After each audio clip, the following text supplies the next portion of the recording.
hi to all our friends of Warner Channel in Brazil. We're back, starring as real-life paranormal investigators Lorraine and Ed Warren in The Conjuring, The Devil Made Me Do It.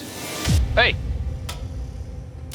Jesus. I think I hurt someone. Hi guys, how are you? Hey, how are you?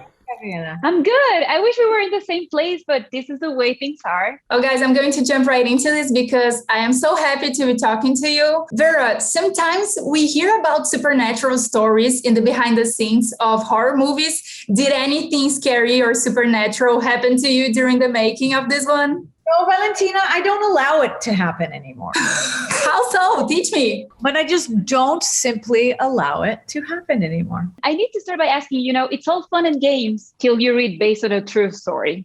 So Vera, I want to ask you, what do you think is what this implies for us as audience members? And Patrick, what does it imply for you as the storytellers? The fact that it's a true story, it is a true story. It is, Ed and Lorraine have hundreds and hundreds of case files, but the trial of Arnie Johnson is by far one of the most sensational and one of the most famous because it was the first time in history that a murder suspect claimed that he was under the devil's spell. This is where we're dealing with a level of darkness in this show that is quite different than the former two in the sense that the devil won in this one. There was a killing, right? As an audience member, when I see based on a true story, you have to decide if it's like Fargo, where they say this is real, and which is totally just a lie. But I think when you're dealing with these cases, that from their accounts, vast majority of this stuff is certainly when it comes to the families that are in peril, those are taken from real accounts and their versions, or at least some version of the some members of the family, their version, because even within families, right, there are different versions of different events.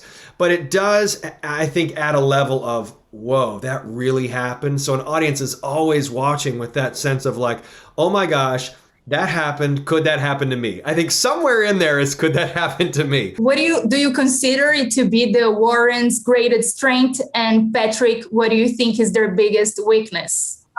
This is actually mentioned. This is actually verbalized. Love is their greatest strength, but it's also their greatest weakness. That's a good one. I would say so. That's certainly what it's, the theme or the point of the focus of their whole story, right? Their through line of the film really does center around that, because that's really what a good villain will do, right? A good villain will exploit your greatest strength and turn it into your greatest weakness. I think what is the most fearful for Ed, again, getting back to him being protective, is the cost, this incredible gift that Lorraine has, the toll that takes on her, physically, emotionally, spiritually. And we mentioned it in the first film, but it's just, in this film, it's even more profound and takes center stage. As actors playing these roles, you certainly want to, look, we're making a movie, not a documentary. So anytime that we do veer from the script, I do like to have a baseline of what is actually said. Like in the courtroom, where's the court records? What did Ed actually say? Anytime you're playing something real, you want to use what's helpful and to tell your story. And I think there's an added, I don't look at it as a burden. I look at it as a plus of being able to have